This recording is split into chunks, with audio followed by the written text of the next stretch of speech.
Welcome students. Today we will again discuss some of the topic of history chapter 2, how to company establish power from trade to territory. So now let's discuss the setting up a new administration. In this topic we have studied that how the Britishers get a stronghold in India and start setting up their administration, and they finally control India and came as a colonial administration. Okay, so Warren Hastings, who the Warren Hastings, who was the Governor General from 1773 to 1785. I think you remember that previous video in which I have already said the Warren Hastings, who was the first Governor General, जो कि उस particular para में claim to paramountcy वाले para में गलत दिया हुआ था. अब देखो यहाँ पे उनका पीरियड दिया हुआ है कि वॉरेन हेस्टिंग जो थे वो कब से कब तक इंडिया के गवर्नर जनरल थे, 1773 से 1785 तक. Okay, and he played a very important role in expansions of company power by the time. और धीरे धीरे उन्होंने काफ़ी ज़्यादा इम्पॉर्टेंट रोल प्ले किया and became the first governor general of India and acquire power. अब क्या था कि जब वॉरेन हेस्टिंग इंडिया के गवर्नर जनरल बने, देन द कंपनी का पूरी तरह से अधिकार हो चुका था कहाँ? बंगाल, बॉम्बे और मद्रास में. ठीक है, सो अब क्या था कि बंगाल, बॉम्बे और मद्रास, इन तीनों एरिया में देख सकते हो सबसे पहले बंगाल पे कंट्रोल हासिल किया, फिर मद्रास पे, मद्रास वाले एरिया में जहाँ टीपू सुल्तान को हराया, बाद में रानी चेन्नामन्ना को हराया और मद्रास वाले एरिया में अपना पावर एज्यूम किया. उसके बाद मराठास को हरा करके बॉम्बे में एज्यूम किया. तो हम देखते हैं कि इन तीनों जगह पे बंगाल, बॉम्बे और मद्रास में तीनों जगह पे एक गवर्नर होता था. अब इन तीनों के ऊपर जो एक सुप्रीम हेड होता था वो कहलाता था गवर्नर जनरल, और इंडिया के पहले गवर्नर जनरल थे Warren Hastings. The British had divided their 3 territory. अब ये तीनों जो टेरिटरी थी इनको 3 पार्ट में डिवाइड कर दिया गया, जिनको प्रेसिडेंसीज के नाम से जाना जाता था. ठीक है, and which is preside by the governor general. Okay, there were 3 presidency, Bombay, Bengal and Madras, each rule by the governor. यानी हर में एक गवर्नर होता था, और इन तीनों के ऊपर जो सुप्रीम हेड होता था, जो कि इंडिया का सुप्रीम लीडर कहा जाता था, who was the representative of crown in India, known as the Governor General. The Governor General was the supreme head of the administrative unit, and the Governor General Warren Hastings introduced several administrative reform, particularly in the sphere of justice. अब क्या था कि Warren Hasting जब India के governor general बने तो उन्होंने administration को संभाला. साथ ही उन्होंने सोचा कि अब अगर इंडिया में पूरी तरह से हम ब्रिटिश कानून लागू करना चाहते हैं तो सब कुछ कैसा होना चाहिए? ब्रिटेन जैसा होना चाहिए. उसके लिए यहाँ पे नया जस्टिस सिस्टम होना चाहिए, क्योंकि इंडिया में पहले जस्टिस कैसे मिलता था?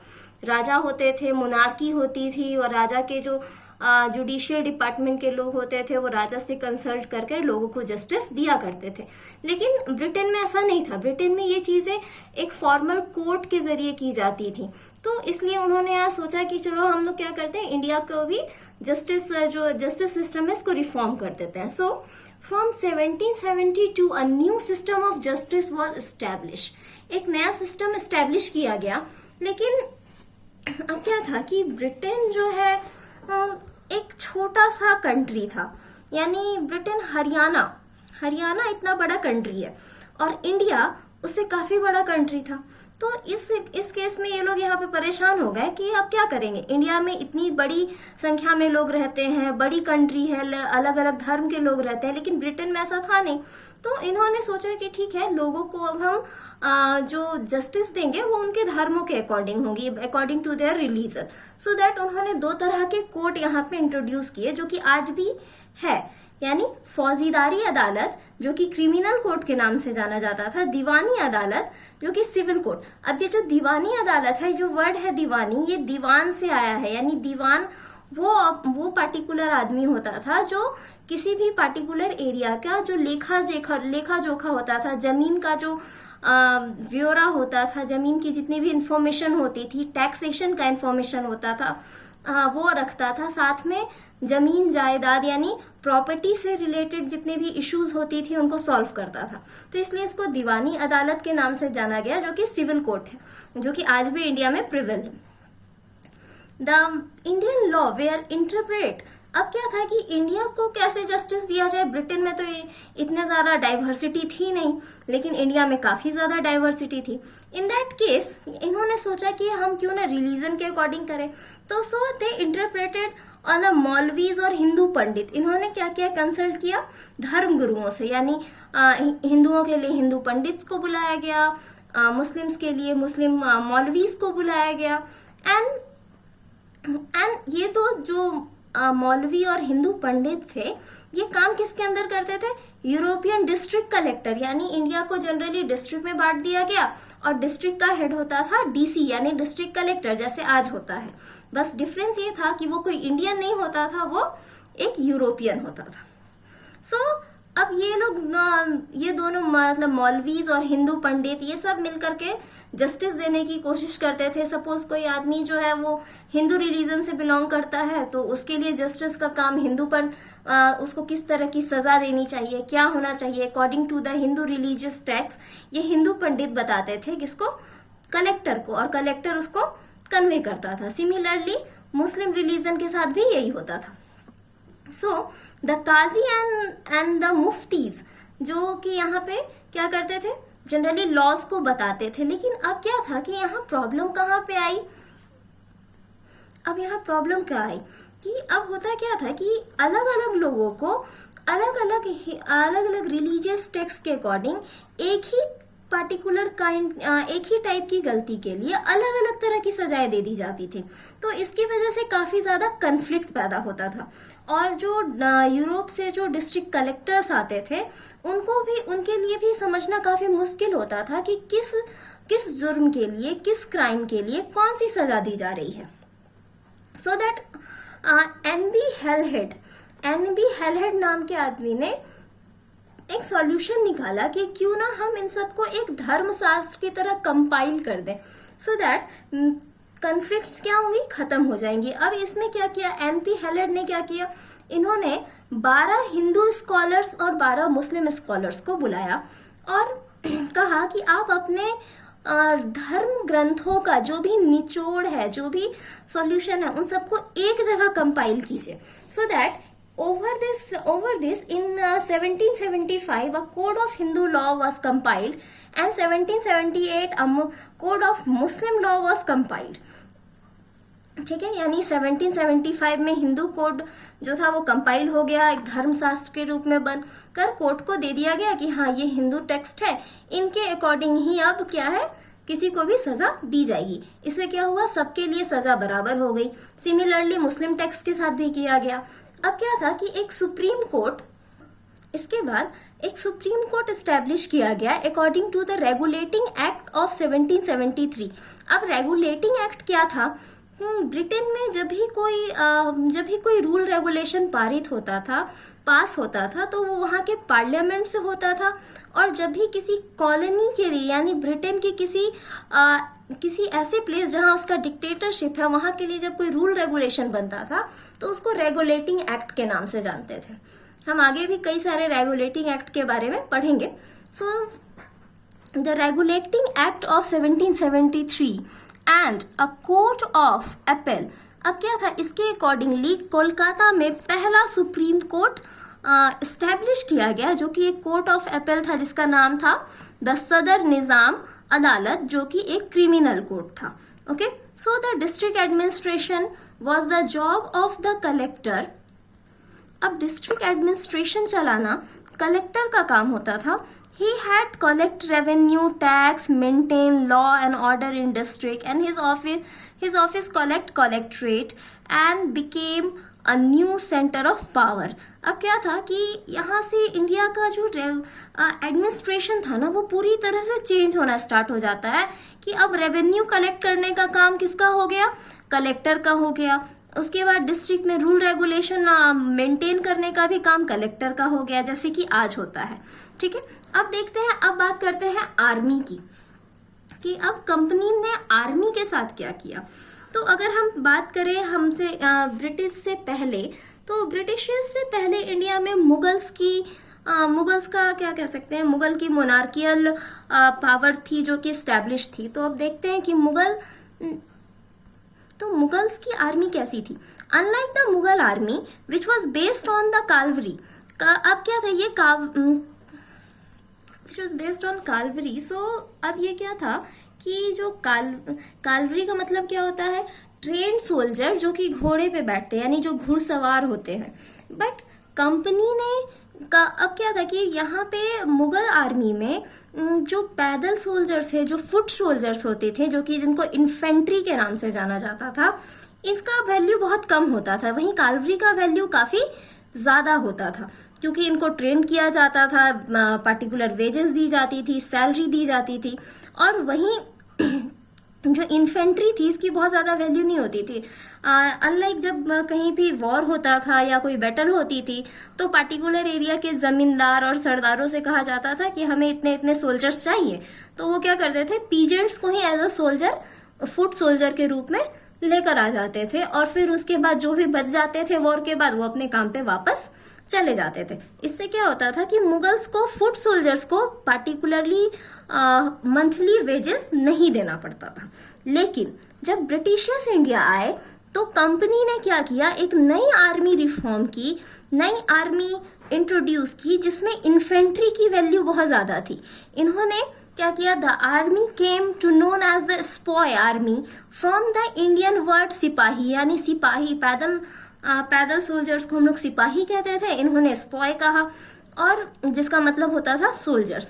With the time army was given European style training, इनको पूरी तरह से ट्रेनिंग दी गई, गन्स चलाना सिखाया गया, ड्रिल सिखाया गया, डिसिप्लिन में रखा गया।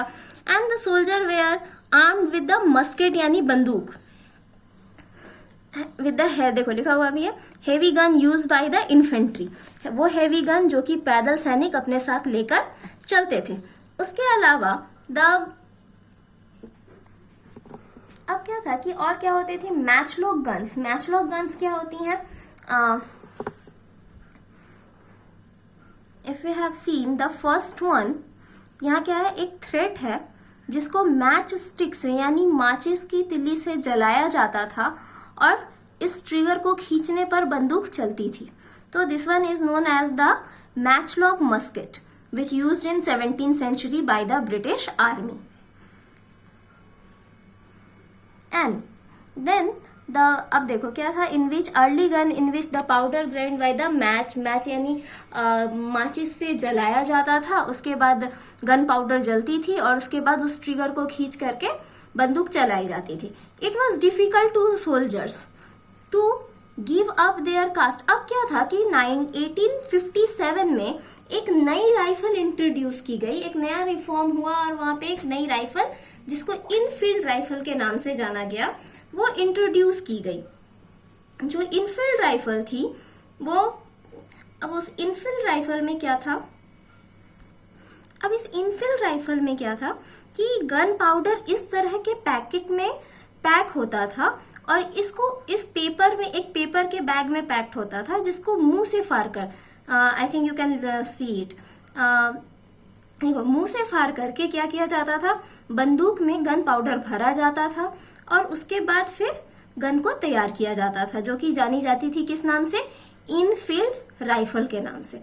तो अब क्या था कि यहाँ पे एक रूमर फैल गया जो कि ऑलरेडी मैं एक्सप्लेन कर चुकी हूँ in a doctrine of lapse, that the paper greased by the fat of cow and pig, जो कि हिंदू और मुस्लिम दोनों ही सैनिकों के लिए क्या था, उनके रिलीजन के अगेंस्ट था, जो कि वो उनके रिलीजियस फीलिंग को हर्ट कर रहा था, जिसकी वजह से उन्होंने क्या किया था, डायरेक्ट सोल्जर रिवॉल्ट स्टार्ट कर दिया इन 1857, जो कि हम आने वाले चैप्टर्स में पढ़ेंगे।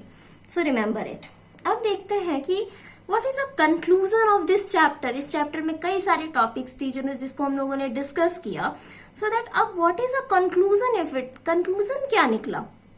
हम देखते हैं कि जो यूरोपियंस थे, कई सारे European country like Dutch, Francis, British, Portuguese, वो सब इंडिया आए. दे जस्ट वांट ट्रेड, वो ट्रेड करना चाहते थे. लेकिन ब्रिटिश ईस्ट इंडिया कंपनी धीरे धीरे एक ट्रेडिंग कंपनी से क्या बन गई? एक कॉलोनियल पावर बन गई.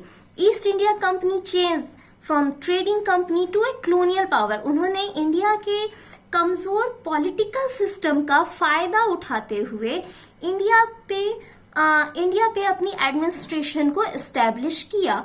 और जिसमें उनकी हेल्प किसने की? बहुत ज्यादा हेल्प हुई by the industrial revolution in England. England में जब सबसे पहले पूरे यूरोपियन कंट्रीज में सबसे पहले इंडस्ट्रियल रेवोल्यूशन हुआ, यानी मशीन्स बनाई गई with the help of many thing like steam engine. तो वहीं पे स्टीम शिप्स भी बनाई गई, जिससे ब्रिटिश ईस्ट इंडिया कंपनी को काफी फायदा हुआ. You can see this is a kind of steam ship. इस तरह की स्टीम शिप्स बनाई गई जो कि ब्रिटेन के लिए काफी ज्यादा फायदेमंद साबित हुई, क्योंकि इससे क्या हुआ, इंडिया आने का जो टाइम पीरियड था वो कम हो गया. यानी उसमें यहाँ पे इंडिया की जर्नी के लिए सिर्फ 6 मंथ का टाइम लगने लगा और 6 मंथ to 3 वीक का टाइम लगने लगा, जो कि काफी फास्टर था बाकी कंट्रीज से. तो इनको ट्रेड में हेल्प मिली, आर्म्स लाने में हेल्प मिली, सैनिक लाने में हेल्प हुआ, काफी सारी चीजों में इन्हें हेल्प मिली. बट देखते हैं बाय 1857 द कंपनी, अब जैसे ही 1857 का टाइम आता है उस वक्त तक हम देखते हैं कि कंपनी इंडिया के ऑलमोस्ट 63% एरिया पे अपना कब्जा कर चुकी थी, अपनी टेरिटरी एस्टेब्लिश कर चुकी थी. You can clearly see in this map. If we have look at, देखते हैं कि देखो ये ये पाकिस्तान का एरिया है जो कि उस वक्त इंडिया का हिस्सा था. बांग्लादेश वो भी इंडिया का हिस्सा था. तो ये जो पिंक वाला एरिया है ये total area British east India company के डायरेक्ट कंट्रोल में था और rest of them area indirect control में था. यानी टोटल 63% एरिया पे डायरेक्ट कंट्रोल था ब्रिटिश ईस्ट इंडिया कंपनी का, जो कि रूल कर रही थी ऑन 78% पॉपुलेशन के ऊपर. और देखो remaining area due to some pretexts other was under company indirect control, उनके इनडायरेक्ट कंट्रोल में थी. तो इस तरह से हम देखते हैं कि ऑलमोस्ट ऑल ओवर इंडिया पे ब्रिटिश ईस्ट इंडिया कंपनी का शासन हो जाता है इन 1857. So with this, this chapter is completed. Further topics will be covered in a next chapter. Okay.